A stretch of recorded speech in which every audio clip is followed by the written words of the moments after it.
Olá, pessoal. Retomando a nossa programação do WorkUp, a terceira palestra será ministrada pelo Dr.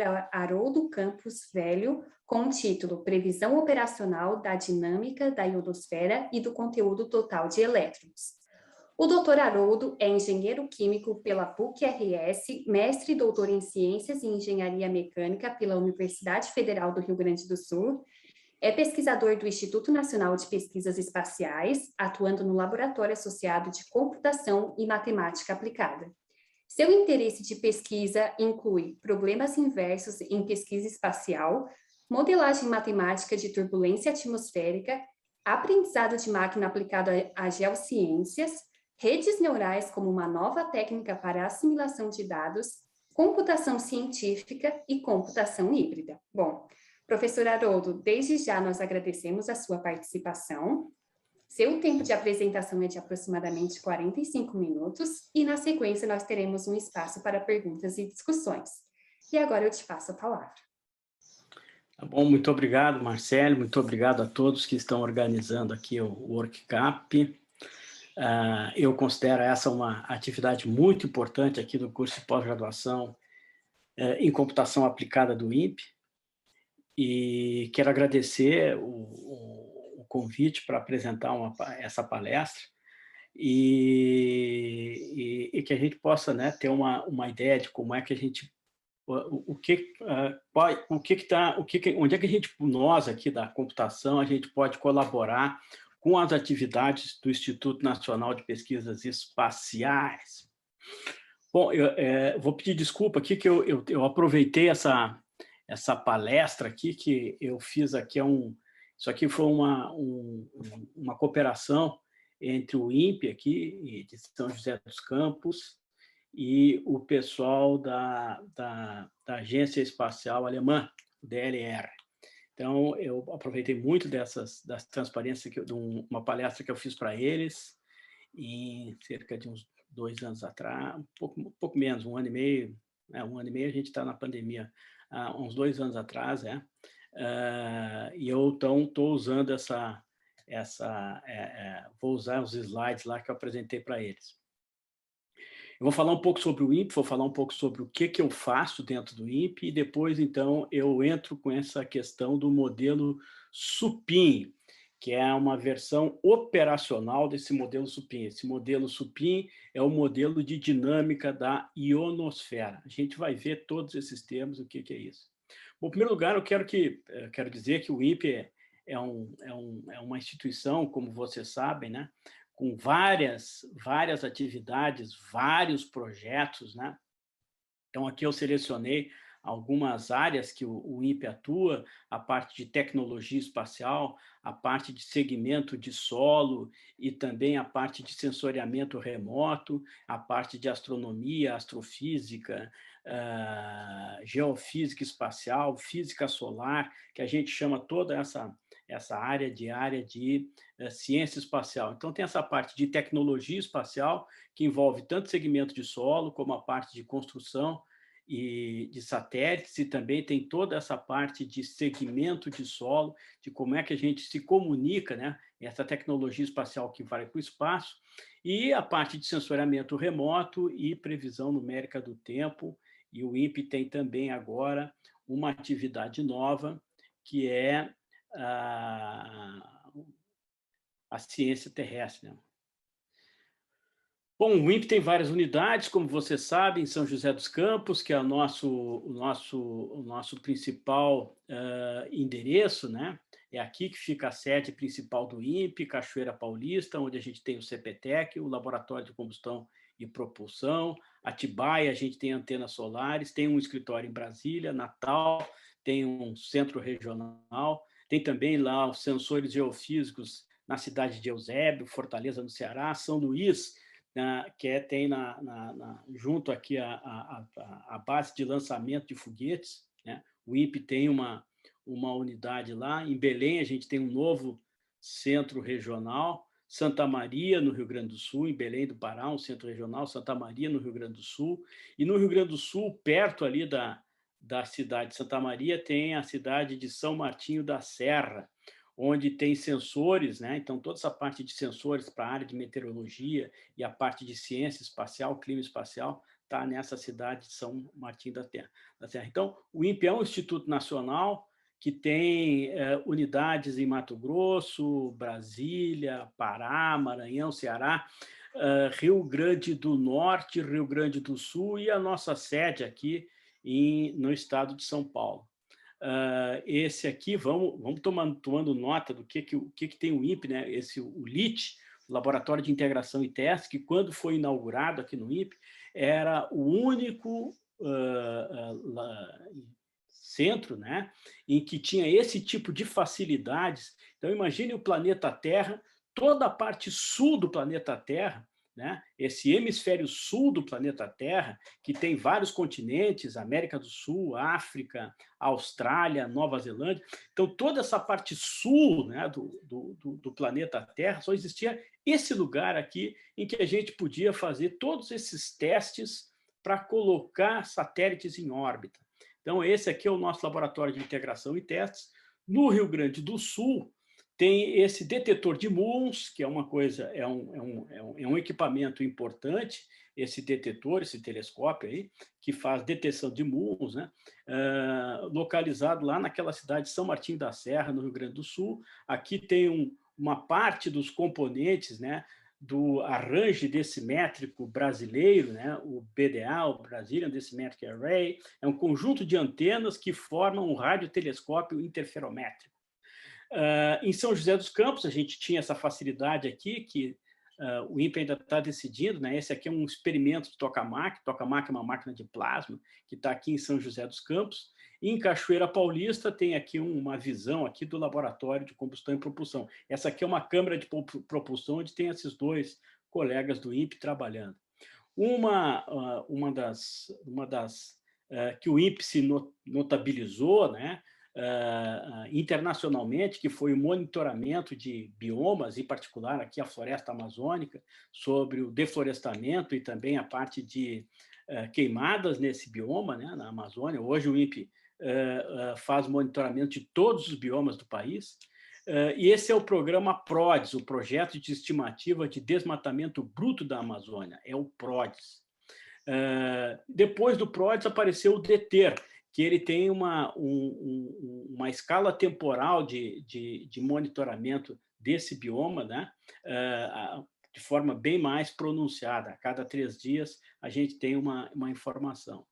E, além disso, né, tem uma outra atividade importante no INPE, que é fazer a previsão numérica do tempo. Então, o que é a previsão numérica do tempo? A gente coleta informações do comportamento da atmosfera. Essas informações vêm de estações meteorológicas, radiosondas, satélites, radar meteorológico. Isso tudo a gente, então, pega todas essas informações, coloca num computador. Essas observações compõem o que a gente chama de condição inicial para a gente fazer. A gente quem, né? Esse computador aqui, que é um supercomputador que tem no INPE, na cidade de Cachoeira Paulista. Então, a gente pode fazer, a gente quem, né? O INPE faz a previsão, né? Saída desse computador, que passa, então, por analistas, que a gente chama de previsores, para divulgar, então, essa informação. O INPE é a instituição responsável no Brasil para fazer a previsão numérica do tempo. Essa é uma conquista científica do século XX. É dizer, fazer a previsão com grande precisão do que vai acontecer nas próximas 24, 48, 72 horas, quer dizer, como é que vai ser o comportamento de toda essa atmosfera em torno do planeta.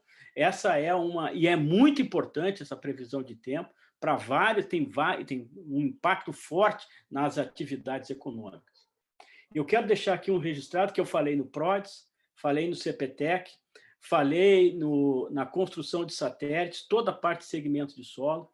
Isso foi durante a administração do professor Marco Antônio Raupp, ex-diretor do INPE, né, que infelizmente faleceu aí, vítima de um câncer, em julho desse ano de 2021. O professor Marco Raupp também foi ministro da Ciência e Tecnologia, né?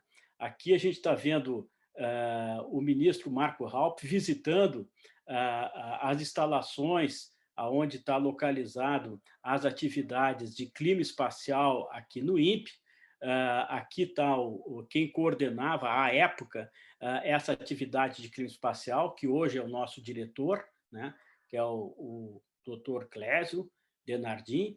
Aqui está o ex-diretor do INPE, que a gente vê de costas aqui, o Dr. Peronde, Dr. Joaquim, que hoje é quem coordena essas atividades de clima espacial. Aqui eu estou numa reunião no Parque Tecnológico. O Dr. Raupp, depois que antes de ser ministro, depois ele foi ser ministro, quando deixou de ser ministro, ele voltou a ser diretor do Parque Tecnológico de São José dos Campos. O professor Marco Antônio Raupp, ele é um dos fundadores e foi presidente por 3 vezes da Sociedade Brasileira de Matemática Aplicada e Computacional. O professor Raupp era um matemático de relevância aqui no Brasil. E ele foi o criador, um dos idealizadores, um dos fundadores do Laboratório Nacional de Computação Científica, que hoje está sediado na cidade de Petrópolis, no estado do Rio de Janeiro. Bom, então a minha palestra aqui está ligado a essa atividade de clima espacial. Então, o clima espacial tem importância aí para a aviação, né? Tem a questão de índices, da gente fazer um monitoramento de índices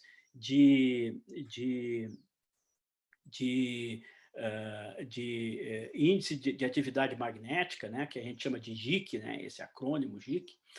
Aqui tem alguns lugares aqui onde está instalado aqui o prédio, né, dessa atividade de clima espacial.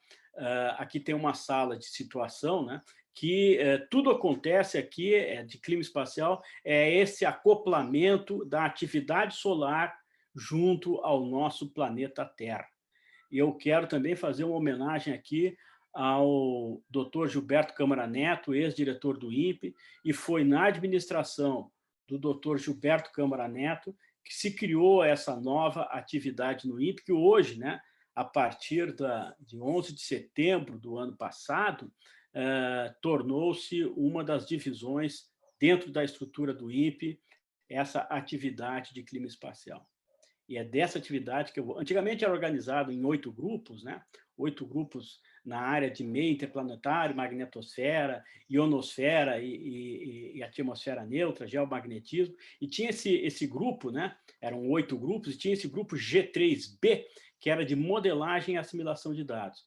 Eu estava nesse grupo aqui, existia um conselho, né? Nesse conselho, o coordenador, essa estrutura não existe mais, né? Mas antigamente era formado assim, tinha um conselho que, além dos líderes dos grupos, tinha o chefe do Laboratório de Computação e Matemática Aplicada aqui do INPE e o coordenador de Ciência Espacial. Eram 2 membros natos desse conselho. Esse conselho não existe mais.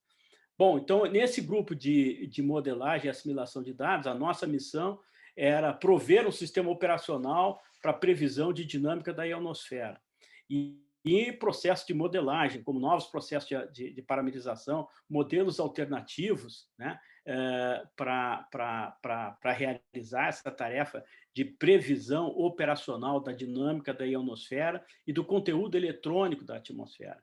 E explorar novas metodologias, como novos métodos numéricos, novos métodos para assimilação de dados, novas arquiteturas de computadores, novas linguagens de processadores, e alguma dessas coisas eu vou mostrar aqui durante a minha palestra, né? Então, o que a gente trabalha é com esse modelo SUPIM. Eu vou explicar o que é esse modelo SUPIM. E esse modelo SUPIM já era usado por alguns grupos aqui na área de ciência espacial, e esse foi usado, por exemplo, para realizar algumas teses de doutorado aqui no programa de geofísica espacial, né? Relativo também à ionosfera, né? Mas o que acontecia é o seguinte, que quando a gente quer usar isso para fazer uma atividade operacional, a gente quer utilizar o SUPIM para ele todos os dias fazer previsão, então o que a gente faz? A gente dispara o SUPIM, e o SUPIM ele faz a previsão de 24 horas no futuro. Então, todos os dias tem que funcionar esse sistema. E que, às vezes, não era totalmente estável. E a gente teve que estudar e ter uma solução para garantir que o nosso modelo de operação, o supim operacional, ele teria uma versão estável. Além disso, a gente queria comparar, por exemplo, a nossa capacidade de previsão com outro modelo famoso, esse modelo GAN aí, é um modelo que é usado nos Estados Unidos, né, por alguns órgãos da NASA e também porque essa responsabilidade de fazer a previsão e monitoramento de clima espacial não é da NASA, é da NOAA. Mas esse primeiro modelo aqui que apareceu nos Estados Unidos, né, foi uma iniciativa do JPL, que é uma divisão da NASA. Então, algumas ideias sobre o futuro. Eu já vou mostrar que esse futuro já está, de certa forma, acontecendo, que é a execução com previsibilidade. Execution with predictability. O que é isso? O novo modo para assimilação de dados, investigação com modelo totalmente empírico, com um modelo de equações diferenciais parciais, esse PDE, é Partial Differential Equation. Então, aqui o modelo supim é um modelo de equações diferenciais parciais. Mas a gente pode fazer um outro tipo de modelagem. Eu vou mostrar para vocês que a gente fez essa comparação. Então, esse aqui é a ideia do clima espacial, né? Então, aqui vocês têm uma versão aqui, né, aqui o que a gente está mostrando, né, nessas diferentes cores, são os diferentes concentrações eletrônicas da atmosfera. E isso é operacional. Se vocês entrarem na parte da homepage, da webpage do INPE, né, onde tem clima espacial, entrando na webpage do clima espacial, lá vocês procurem previsão. E aí vocês vão ter uma animação de qual é a previsão do conteúdo eletrônico nas próximas 24 horas. Isso é executado operacionalmente no INPE, né, fazer essa previsão. E isso foi mais ou menos o que os meteorologistas fazem com a previsão numérica do tempo. Assim como tem a previsão numérica para a troposfera, que a gente chama de previsão numérica do tempo, existe a previsão da dinâmica da ionosfera, que a gente utiliza esse modelo supim. Aqui algumas coisas que eu faço, por exemplo, eu tento modelar na troposfera, a primeira parte da troposfera, né? A atmosfera, a gente tem várias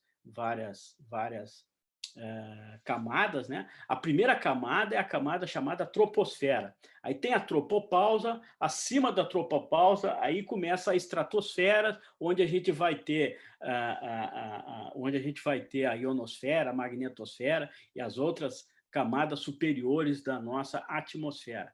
Mas a primeira parte da troposfera é aquela onde a gente não pode, onde a gente tem que considerar a turbulência. E uma das coisas que eu faço é como é que a gente pode modelar matematicamente a turbulência. Esse foi algo que ocupou a minha vida profissional e ainda ocupa, né? Então, aqui, uma das coisas diferentes que a gente fez foi como é que a gente modela turbulência dentro de nuvens. Porque, como vocês veem aqui, né, em cima da camada limite tem uma camada aqui que pode estar contendo nuvens. Então, existe uma comunicação entre essa camada onde a gente não pode, a gente tem que considerar a turbulência, e as camadas superiores. E essa ligação é feita muitas vezes pelas nuvens. Aqui tem essa parte aqui porque as transições, né, da noite para o dia, do dia para a noite, aparecem algumas formações de diferentes tipos de camada limite, que é essas camadas limite onde a gente tem a turbulência atuando, né? Então, existem essas transições e, particularmente, eu fui um dos que calculei. Essa aqui foi para verificar esse AB Nunes aqui, é o André Becker Nunes, né? Eu e o professor Satyamurthy, que é o terceiro autor aqui, nós fomos os orientadores de doutorado aqui do André, que ele fez doutorado aqui no INPE em meteorologia. E esse aqui, a gente estava testando uma fórmula que eu desenvolvi, que é para o crescimento da camada limite convectiva. E essa foi a primeira vez que alguém deu uma resposta para esse problema na literatura científica. Aqui agora é uma outra área que eu trabalho, que é a área de problemas inversos, né? Aqui vocês tiveram, antes de mim, a palestra do Dr. Elcio Shigemori, né? Um dos nossos professores aqui da computação aplicada, o professor Elcio, né? O doutor Elcio aqui, ele fez doutorado comigo, e esse aqui foi um dos resultados parciais do doutorado. O Elcio ajudou a fazer parte desses resultados que estão nesse artigo aqui, que nós propunhamos, né, uma teoria unificada de regularização. Essa teoria de regularização é uma teoria matemática para resolver problemas inversos. Outra aplicação de problema inverso é a detecção de danos em estruturas aeroespaciais, como, por exemplo, aqui é a Estação Espacial Internacional. Esse aqui é o artigo que a gente publicou relativo a isso. E também em problemas inversos, como é que a gente faz uma construção, uma reconstrução tomográfica da clorofila do oceano a partir de dados de satélite. Isso aqui foi só um problema que a gente resolveu, o problema do ponto de vista científico, mas essa tecnologia ainda está por ser desenvolvida. E aqui, então, vocês têm em diferentes níveis, né, em diferentes profundidades, a reconstrução da clorofila. E aqui a gente está vendo, quando é tudo azul, é porque a reconstrução é muito boa. Quando a gente começa a perder essa coloração azul, é que a reconstrução tridimensional, né, em profundidade da clorofila já não é tão boa. Então, esse aqui foi um tema, né? Aqui está um outro artigo aqui da tese de doutorado do Elcio Shigemori, onde a gente resolvia também problemas inversos com dados de satélite, né? Que é a reconstrução de perfil vertical da atmosfera, de temperatura, umidade, concentrações na atmosfera. E aqui a gente pode, inclusive, colocar, o Elcio falou um pouco sobre FPGA, então ele começou a trabalhar com essa coisa de FPGA aqui na tese de doutorado dele, que a gente pode embarcar isso, que a gente chamou de sensor inteligente. A assimilação de dados é uma coisa muito importante para previsão de tempo, que também a gente usa aqui no modelo SUPIM. A gente faz uma coleta pelos sistemas de observação, sistema observacional, são radar, estações de superfície, radiosondas, enfim, junta tudo isso e aí calcula a condição inicial para fazer a previsão, que depois a gente solta para o público lá as informações pertinentes. Então, aqui já venho trabalhando com esse tema de assimilação de dados há muito tempo, e eu estou propondo, então, uma nova metodologia baseada em redes neurais artificiais, né? Foi uma palestra que eu dei aqui no WorkCap no ano passado, e aqui vocês veem o seguinte, né? A reconstrução da condição inicial por dois métodos diferentes, o Local Ensemble Transform Kalman Filter e por redes neurais, que é a nossa proposta. E aqui vocês estão vendo o seguinte, que o outro método dá 4 horas e 20 minutos, enquanto que o nosso método aqui é menos de 3 minutos e com a mesma qualidade. Bom, e aí uma outra, é um tema que o Elcio mencionou aqui na palestra dele, navegação autônoma de drones. Eu sou um dos que atuo eu sou coopero, né, com esse programa de pesquisas que tem como liderança o Dr. Elcio Shigemori. Eu vou falar um pouco sobre essas questões, toda essa questão da atmosfera, da ionosfera, que aí eu vou falar um pouquinho isso aqui, então o Elcio já falou sobre essas questões, de como é que a gente faz essa navegação autônoma de drones, né? Então eu vou deixar isso para lá, inclusive até algumas coisas que a gente fez aqui, novidade em filtro de partículas, né, que a gente acabou usando. Essa aqui foi uma tese de doutorado que eu e o Elcio orientamos, né, que é do José Renato Braga, né, que até eu acho que o Elcio mostrou essa figurinha aí, e aqui a gente tinha vários métodos para fazer esse posicionamento do drone, né, por processamento de imagens, e aqui com o nosso filtro de partículas foi o que deu o melhor resultado, e que a gente vai embarcar isso com computação, embarca nos drones, né, com computação heterogênea e paralela. Bom, vamos deixar isso para lá e vamos focar o nosso aqui, vamos terminar a minha palestra aqui olhando só o SUPIM. Então, esse SUPIM, né, que nos últimos 20 minutos eu vou me ocupar aqui com o SUPIM. Por que a gente precisa uma das coisas que a gente fez foi pegar o modelo SUPIM e e fazer uma versão paralela. Por que a gente precisa de uma versão paralela do supim? Bom, a ideia aí do processamento paralelo é para acelerar a computação, tornar a nossa computação mais rápida. Para isso, eu preciso de máquina, mas, além de máquina, eu preciso de um padrão de paralelismo. Então, tem diferentes estratégias de paralelismo e nós avaliamos vários tipos de padrões de paralelismo, como tem OpenMP, MPI, e uma programação híbrida, né, usando OpenMP e MPI ao mesmo tempo. Bom, e também novos aspectos aqui que a gente vai ter. Esse supim é um acrônimo, né, desse nome aqui, Sheffield University Plasmasphere Ionosphere Model. Então, esse modelo da Universidade de Sheffield, na Inglaterra, né, é um modelo de plasmosfera, ionosfera, quer dizer, a esfera de plasma, a ionosfera, da Universidade de Sheffield. E o principal nome, né, que fez isso a sua carreira, né, é o professor Graham Bailey, do Departamento de Matemática Aplicada da Universidade de Sheffield.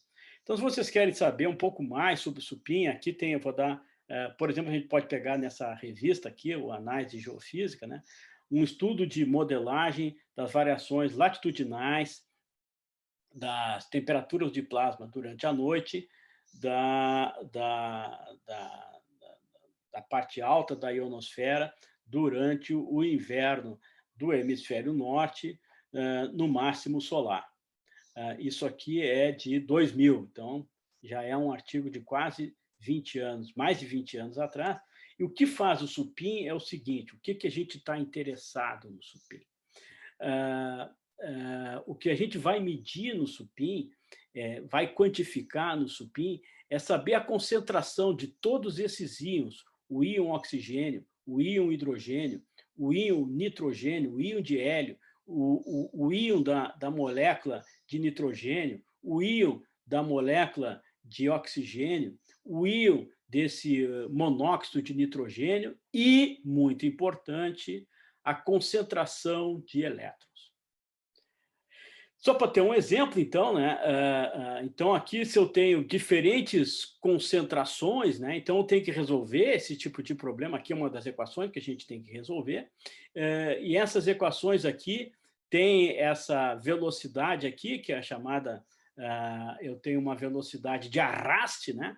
Aqui eu tenho uma diferença de temperatura associada. Esse I é um componente. Esse I pode ser o íon oxigênio, esse I pode ser o íon hidrogênio, ou esse I pode ser a concentração de elétrons. Então, aqui a gente está vendo a temperatura dos elétrons, por exemplo, ou a temperatura do íon oxigênio, e aqui eu tenho a velocidade associada ao arraste de elétrons, a velocidade associada ao arraste desses outros íons, que a gente chama de cátions, né, quando são íons positivos, e a gente tem que resolver, isso aqui é uma equação de balanço energético, a gente tem que resolver essa equação de energia.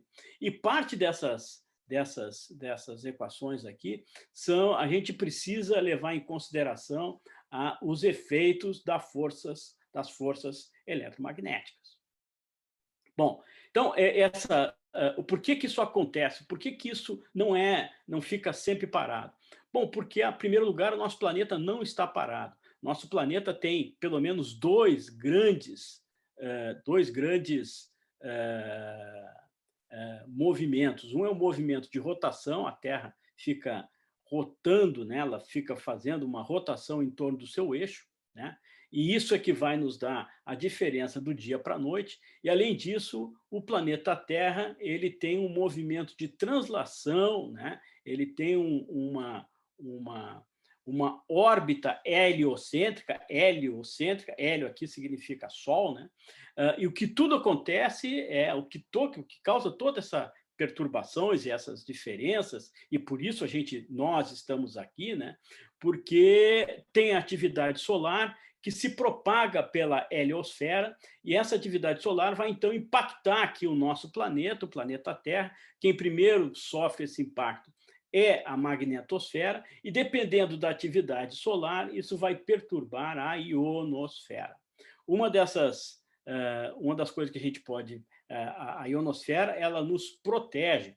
E, na verdade, né, quando aparece aqui uma radiação ionizante, né, essas partículas de alta energia que vêm do Sol, elas, então, precipitam, né, elas acompanham o campo magnético da Terra e precipitam aqui, elas caem aqui, principalmente nos polos. E aí, parte desses fenômenos que a gente pode ver são essas luzes, né, que desses fenômenos que a gente chama de as auroras. As auroras no Polo Sul e a aurora no Polo Norte. É claro que, como tem mais gente no Polo Norte, todo mundo só fica falando da aurora do Polo Norte, mas tem aurora também no Polo Sul.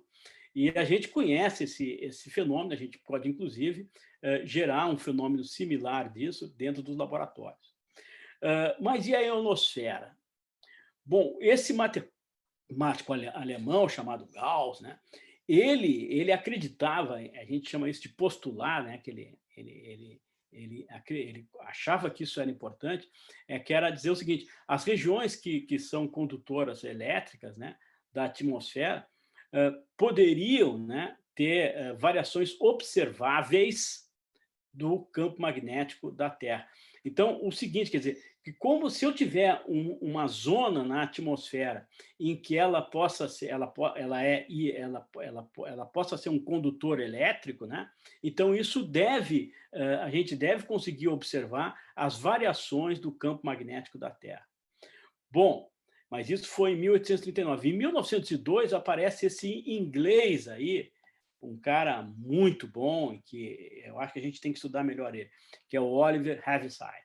Então, esse cara, esse Heaviside, que é o Heaviside que a gente chama do cálculo operacional, que é o Heaviside que refez aquilo que a gente chama de equações do eletromagnetismo na forma diferencial, é esse aqui que fez. Ele refez todas aquelas equações que a gente chama de equações de Maxwell, ele colocou todo aquele... Ninguém entende aquele livro dele, é muito difícil ler aquele livro do Maxwell. Então, o que tornou um pouco mais simples e que a notação que a gente usa para o eletromagnetismo é devida a este Oliver Heaviside.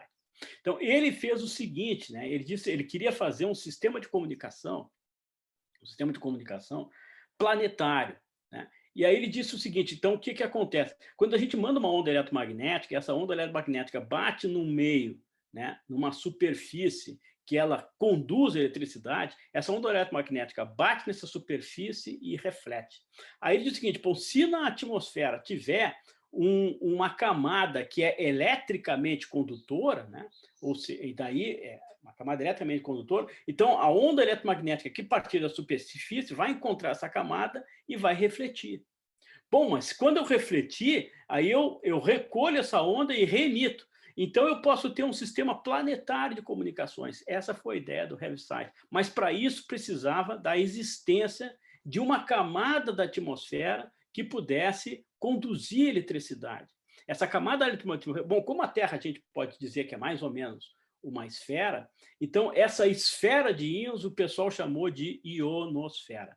Em 1924, esse inglês aqui, o Edward Victor Appleton, ele mostrou experimentalmente a existência da ionosfera. Isso foi um experimento em 1924. Em 1947, então, ele recebe o Prêmio Nobel em Física, porque ele conseguiu demonstrar a existência da ionosfera.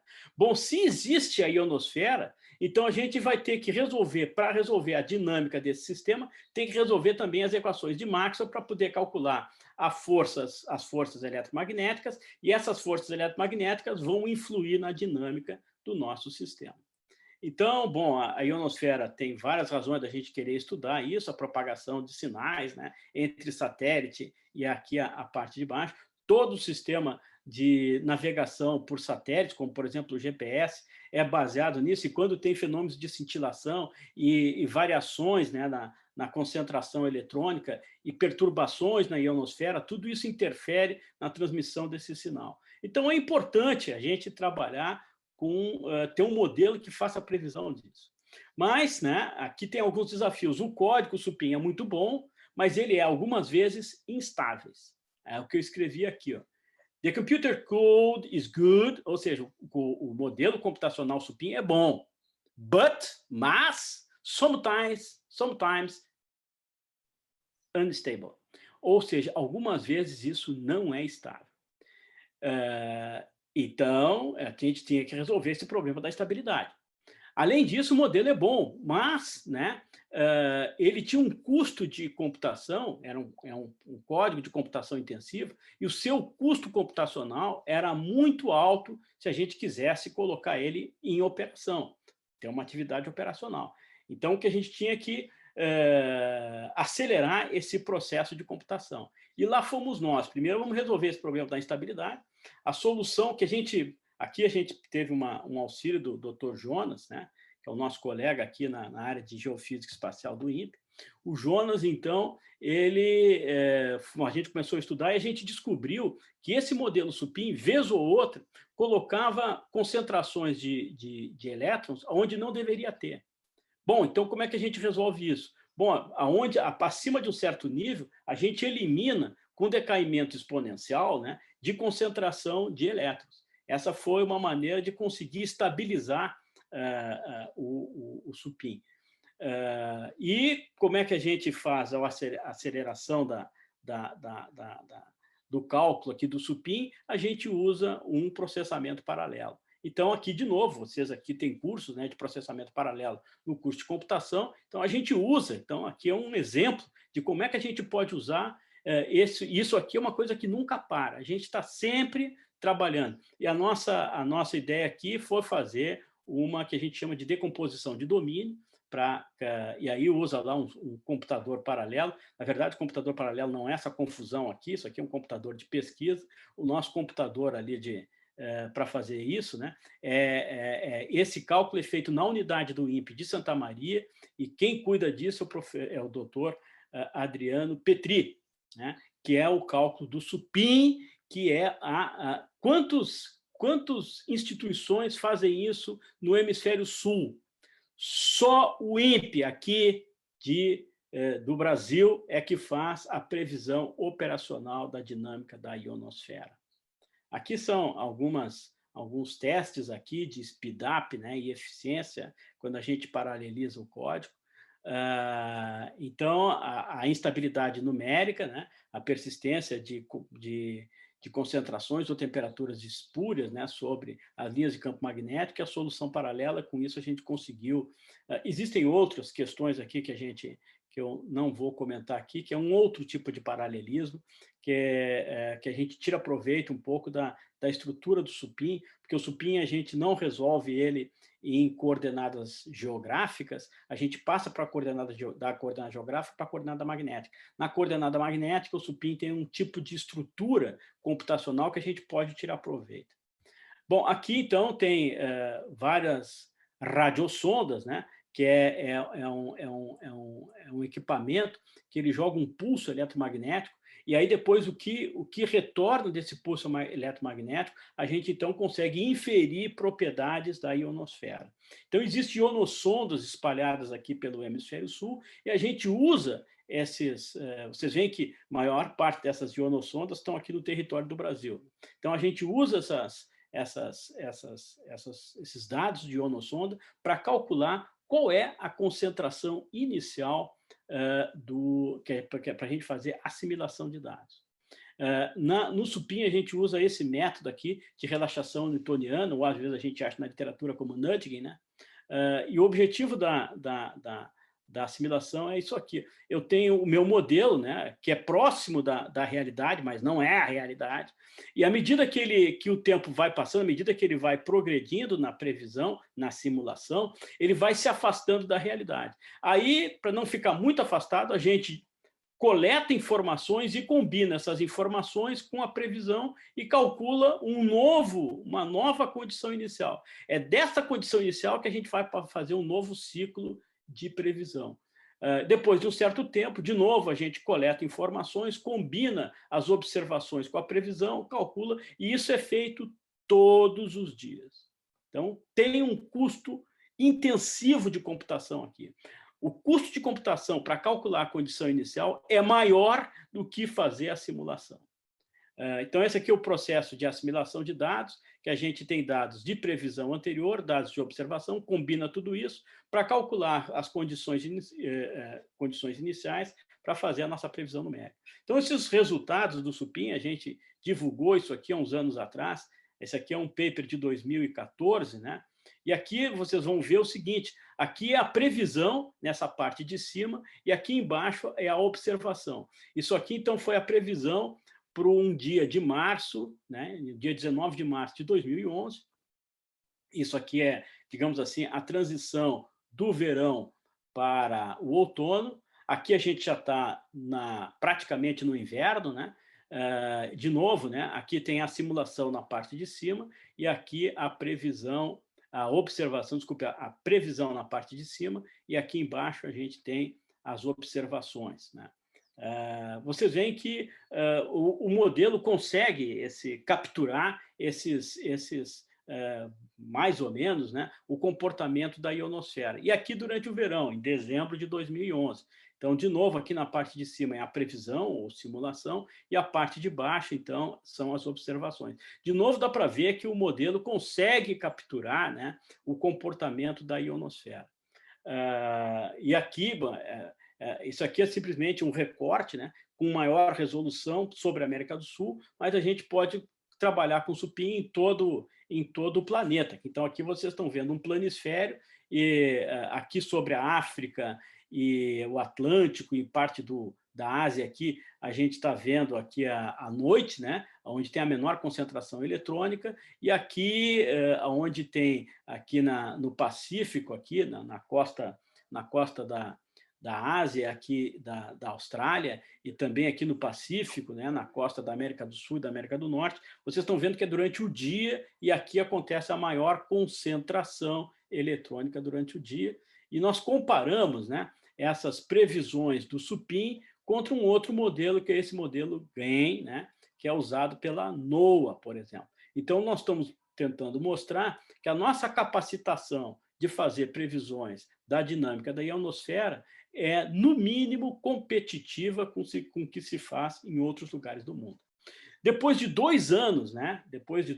Esse aqui foi um artigo de 2019, então o que a gente fez foi uma avaliação de 2 anos de como é que era o comportamento do SUPIM durante 2 anos que a gente coletou esses dados e foi fazer como é que o SUPIM se comportava para fazer a previsão. Então, basicamente, o SUPIM é o seguinte, a gente coleta dados, passa pelo SUPIM, é uma máquina de transformação, coleta dados, passa pelo SUPIM e faz previsão.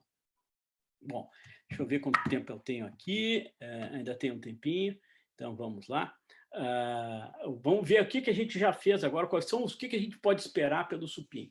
Bom, uma das questões é o seguinte, a chamada previsão por conjunto, Ensemble Prediction. SUPIM usa relaxação newtoniana e a gente tá tentando trabalhar para ter uma outra metodologia de assimilação de dados, outras estratégias, computação híbrida com coprocessadores, computação em cloud, né, cloud computing, isso já tem alguns resultados em cloud computing, e a gente agora está fazendo uma versão, está tentando fazer uma versão de processamento vetorial. Se vai acontecer ou não, bom, a gente vai ter resultado, mas tornar isso operacional não sabemos ainda, né? Então, essa questão, por que a gente vai fazer essa previsão por ensemble? Isso está ligado àquilo que a gente chama de previsibilidade. O que é essa previsibilidade? Previsibilidade, basicamente, é o seguinte, tá, eu faço uma previsão, tá, gerei a previsão e está lá, as 24 horas de previsão, como é que vai acontecer a concentração eletrônica da ionosfera? Aí alguém diga, e como é que eu posso confiar nisso?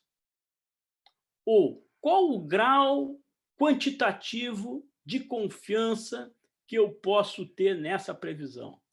Essa quantificação do grau de confiança na previsão é o que a gente chama de previsibilidade. E uma das maneiras de fazer isso é usando essa Ensemble Prediction, essa previsão por conjuntos. Isso começou com esse cara aqui, esse americano, Edward Lorenz, que ele é o mesmo cara lá da teoria do caos e tal, esse cara aqui, o Lorenz. Ele começou a trabalhar isso, ele começou a falar sobre essas coisas em 1963, né? aqui tem um outro artigo também dessa mesma época, em outra revista, e esse é o cara do atrator estranho, né? Que é o chamado efeito borboleta. Então, esse é o efeito borboleta desse cara aqui, esse meteorologista americano, Edward Lawrence, né? Então, o que a gente faz é, o que é essa previsão por conjuntos? A gente pega uma condição inicial, perturba um pouco essa condição inicial, então eu tenho várias perturbações, então eu tenho um conjunto de condições iniciais, um pouco diferentes uma da outra, e aí a gente vai fazer um conjunto de previsões. E ao invés de uma só, a gente tem um conjunto de previsões. Com esse conjunto de previsões, eu tenho uma estatística de previsões. Eu posso ter a média, né, desse conjunto de previsões e posso ter a variância associada a esse conjunto de previsões. Então, aqui vocês estão vendo, por exemplo, né, um caso aqui que foi explorado nesse relatório da WMO, a World Meteorological Organization, da Organização Meteorológica Mundial, que, aliás, existe uma divisão da Organização Meteorológica Mundial que se ocupa de clima espacial. Eu sei disso porque eu estava lá, eu era um dos representantes do INPE quando eu disse o seguinte: vamos votar, vamos fazer isso aqui, a gente precisa de ter uma organização mundial. Existe aqui, né, já existe essa organização mundial, que é a WMO, né, que os países colaboram, então vamos usar aqui, vamos fazer com que essa proposta não foi minha, eu já sabia que existia essa proposta na WMO, eu participei da reunião e diz o seguinte: vamos votar, vamos pegar essa pauta aqui e vamos. E isso aconteceu em fevereiro, em Genebra, e o seguinte: em abril a WMO já estava querendo saber quem é o representante e tal, não sei o quê, que vai ser o representante brasileiro dessa atividade de clima espacial na WMO. Quem responde por isso é quem coordena a atividade de clima espacial no INPE. Então, isso foi o Dr. Clésio, atualmente o Dr. Joaquim, que é o nosso representante aqui de clima espacial na WMO. Bom, então, mas para vocês entenderem o que é essa coisa, então, de previsibilidade. Então, aqui eu tenho um conjunto de previsões. Esse conjunto de previsões para 3 dias está aqui em linha azul, para 5 dias está aqui em linha verde, e em vermelho é um conjunto de previsões para 7 dias. Então, vocês notem aqui, né, que nessa área onde todas as previsões estão muito bem agrupadas, significa que a variância associada a essas previsões é muito baixa. Mas, em compensação, aqui, por exemplo, na previsão de 7 dias para essa zona aqui do planeta, né, que está aqui no meio do Atlântico, aqui está a Europa e aqui está os Estados Unidos. Então, aqui no hemisfério norte, no meio, aqui nessa zona do Atlântico aqui, eu tenho baixíssima previsão. A confiança que eu vou ter na previsão é muito menor, por exemplo, do que nessa região aqui que está na costa da América do Norte. Então, esse conjunto de previsões, quer dizer, como é que essas previsões variam? Se variam muito, ou seja, se a variância, como é que a variância é uma propriedade estatística, né, que me permite fazer uma avaliação de como é que é o agrupamento em torno da média. Se está muito disperso em torno da média, a variância é alta. Se está todo mundo bem agrupado, todos os valores estão muito perto da média, então a variância é baixa. Baixa variância significa alta previsibilidade. Alta variância significa baixa previsibilidade, e isso a gente consegue fazendo previsão por conjunto. No fundo, é uma espécie de método de Monte Carlo para fazer previsão. E aí permite a gente calcular esse intervalo de confiança na previsão. Então, aqui na linha cheia, né, a gente representa a média das previsões, e essas linhas pontilhadas é o intervalo de confiança na previsão.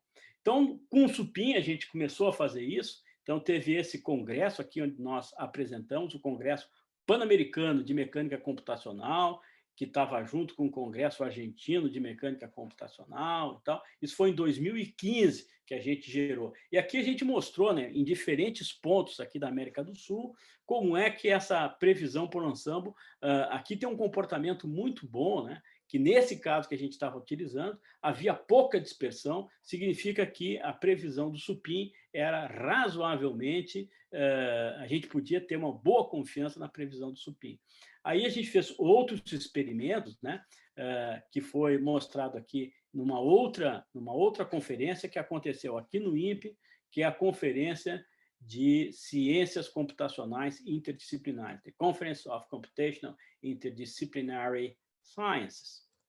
Bom, de novo aqui a gente mostrou essa coisa do supim, e uma das coisas que nós estamos querendo, né, que é esse radiotelescópio interferométrico que tem em Cachoeira Paulista, que nós queremos assimilar essas propriedades que a gente pode estimar aqui usando essa coisa. Então, aqui tem, eu não vou mostrar para vocês essas animações, então eu queria terminar minha palestra dizendo que o supim, né, ele realiza uma tarefa operacional para a atividade brasileira de clima espacial.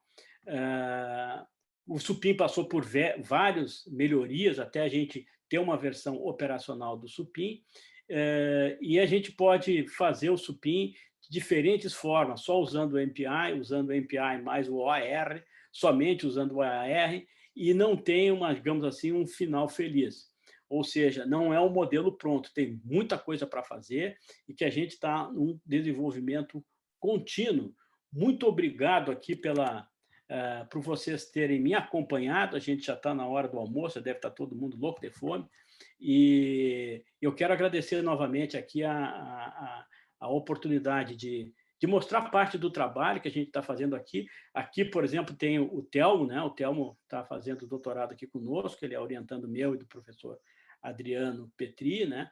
Que é um dos colegas de vocês aqui, que veio aqui, trabalhou num daqueles trabalhos lá do supim que a gente fez uma avaliação dos 2 anos de desempenho do supim.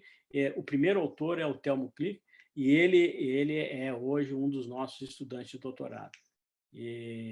Bom, eu estou aí à disposição de vocês e, novamente, quero agradecer aí o convite para apresentar esse trabalho para vocês. Doutor Haroldo, muito obrigada pela excelente apresentação. E agora eu irei ler algumas perguntas. Pois não. A primeira pergunta é do Rafael Marinho, da CAP-INPE. Como exatamente é a obtenção da quantidade destes componentes químicos do ambiente, analisado pelo supim, e outros métodos? Que tipo de sensores são utilizados? Bom, sensores eu comentei né, com alguns, né? São sensores de radiosonda, que a gente chama, em que é um equipamento em que ele emite um pulso eletromagnético. Esse pulso eletromagnético ele vai se deslocando, né, da superfície para altas altitudes, e à medida que ele vai se propagando, ele vai encontrando as diferentes composições químicas da atmosfera, e aí essa onda bate e parte é refletida. Com aquilo que é refletido, a gente olha a gente consegue examinar, né, um perfil de concentração de íons na atmosfera. Então, a gente usa essa concentração de íons para calcular o perfil, né, o perfil e as concentrações das diferentes espécies. Eu falei ali, né, aqueles cátions, o cátion oxigênio, o cátion nitrogênio, enfim, o cátion da molécula de nitrogênio e a concentração de elétrons. Então, a partir disso, a gente tendo essas concentrações, a gente vai ver como é que essas concentrações variam no tempo e no espaço. Como é que a gente consegue fazer isso? Resolvendo as equações de Navier-Stokes acoplada com as equações de Maxwell. Como é que a gente faz isso? A gente usa um método chamado método de diferença finita e faz a integração no tempo. Então, a gente tem a concentração no estado inicial, através dessas observações, né, que a gente coleta da atmosfera, que também tem satélite e também tem as estações de GPS. Tudo isso, esse GPS, a gente pode fazer um cálculo da concentração total de elétrons. Tendo esse conjunto de observações, a gente calcula qual é a condição, por exemplo, desses íons, né, para a ionosfera e da atmosfera num determinado instante, por exemplo, na meia-noite de hoje. A partir que a gente coleta esses dados, a gente tem, então, a condição inicial para fazer a previsão de como é que essa concentração vai evoluir nas próximas 24 horas. E como é que a gente faz isso? a gente resolve numericamente as equações de Navier-Stokes, junto com as equações de Maxwell. E aí a gente, então, à medida que essas forças vão atuando, né, elas vão modificando a dinâmica da ionosfera. E essa alteração da dinâmica da ionosfera altera também a concentração desses íons. E com isso, de tempos em tempos, a cada 1 hora, a gente salva como é que estão esses campos de concentração eletrônica, por exemplo, e isso é registrado, que a gente vai encontrar lá na página do INPE. Eu não sei se eu consegui responder a toda a pergunta, mas a ideia era essa. Eu não queria entrar em tantos detalhes técnicos aqui de que é equações de diferença finita. Eu nem mostrei muito aqui as equações de Maxwell, porque a ideia aqui não era me aprofundar sobre essas questões de tecnicalidade matemática, era mais mostrar quais são os desafios, como é que a gente estabiliza um código quando a gente vai para uma tarefa operacional e como é que a gente acelera esse processamento, né, utilizando técnicas de processamento paralelo. Essa era a ideia aqui da minha palestra. E mostrar ainda que tem muita coisa para fazer. Isso aqui não é um trabalho acabado. Tem muita coisa para fazer. Certo, professor. Obrigada. A próxima pergunta é do Felipe do INPE. A competitividade dos modelos GAIN e SUPIM está apenas nos resultados? Ou há outras dimensões de comparação, como, por exemplo, o custo computacional? Não, tem. O GAN é um código que tem um custo computacional muito maior do que o do INPE. Há outras diferenças, por exemplo, em termos do método numérico. O SUPIM trabalha com diferenças finitas, o código GAN trabalha com elementos finitos. O método de assimilação do código GAN é o que a gente chama de método variacional. O do SUPIM, o método de assimilação é um método de relaxação newtoniana. E o que a gente quis dizer é o seguinte: poxa, se tem tantas diferenças entre um código e outro, o GAN é um código computacionalmente bem mais pesado do que o SUPIM. A pergunta é o seguinte: será que, com todas essas diferenças, o SUPIM consegue competir? E isso que a gente tentou mostrar e dizer o seguinte: olha, o SUPIM é possível competir com o SUPIM, né? O SUPIM é um código competitivo, né? Consegue ter mais ou menos, ele tem o mesmo registro da dinâmica, e o cálculo das concentrações, da previsão das concentrações, é mais ou menos similar com aquilo que a gente obtém com o código GAN. Mas sim, existe bastante diferenças, e uma das razões da gente optar pelo SUPIM e não outros códigos é que o SUPIM é computacionalmente mais leve, né? Enquanto que esses outros instituições têm uma capacidade computacional muito superior ao do INPE, né? Então, nós temos que balançar. Como é que a gente pode ter um código um pouco mais leve, do ponto de vista de demanda de computação, mas, por outro lado, não adianta ter um código muito leve, mas também que não consegue prever muita coisa. Então, o que a gente mostrou é que o SUPIM é competitivo, inclusive na capacidade de previsão. Mas, sim, existem bastantes diferenças. Certo. Vamos para a última questão, que é do Augusto Carvalho, da UFU. Professor Haroldo, as últimas notícias sobre o evento devastador de tempestade solar que está por vir são perturbadoras. Como o INPE prevê a magnitude do evento? Bom, essas questões como eu mencionei, né, tudo acontece relacionado à atividade solar. Tem um fenômeno que o Sol ele parte de uma massa que o Sol, que ela, depois de uma certa explosão solar, então tem uma emissão de massa do Sol. A gente chama isso de emissão de massa coronal. Bom, e aí existem, né, o planeta inteiro fica observando a atividade solar, e dependendo da intensidade dessa ejeção de massa coronal, a gente fica monitorando se essa massa coronal ela vem em direção à Terra, se vai se chocar com a Terra em toda a sua intensidade, ou então a gente, às vezes existe uma ejeção de massa coronal, por exemplo, na semana passada, né, aconteceu, desculpe, há uns 12 dias atrás, aconteceu um fenômeno de ejeção de massa coronal e chegou a colidir com a Terra. Mas o que colidiu com a Terra foi, digamos assim, uma parte não a parte mais importante, mas, digamos assim, já o final imagina que eu tenho uma massa no espaço, né? A parte final um pedaço dessa, que não é a parte mais importante, chegou a se chocar com a Terra, mas não teve grande. Então, uma das coisas importantes é o seguinte: essa massa coronal, ela vai colidir ou não, e se a parte mais intensa, né, essa grande parte dessa massa, vai colidir ou não com a Terra. Então, a gente fica monitorando isso. E estamos aqui porque a gente tem uma magnetosfera, quer dizer, o campo magnético da Terra é relativamente intenso e que nos protege.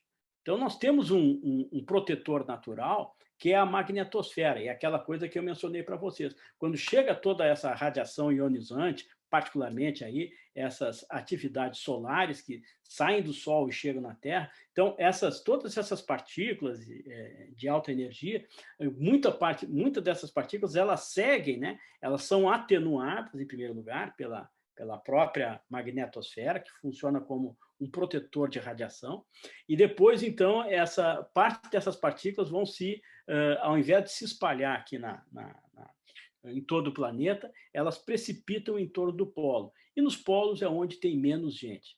Mas isso, quando existem alguns efeitos, né, em que quando essas tempestades eletromagnéticas solares, elas atingem fortemente o planeta aqui, isso tem um impacto na nossa infraestrutura tecnológica. Por exemplo, já teve tempestades eletromagnéticas que simplesmente destruíram geradores, transformadores elétricos e tal, porque tem uma coisa que a gente chama de corrente de indução, e essa indução, essa corrente induzida, ela vai fazer, então, com um grande dano desse tipo de equipamento do nosso sistema elétrico.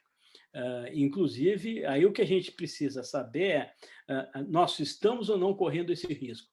Se estamos correndo esse risco, o melhor a fazer é entender o que está acontecendo, continuar monitorando e, quando isso acontecer, simplesmente desligar aquelas áreas que são mais vulneráveis a esse tipo de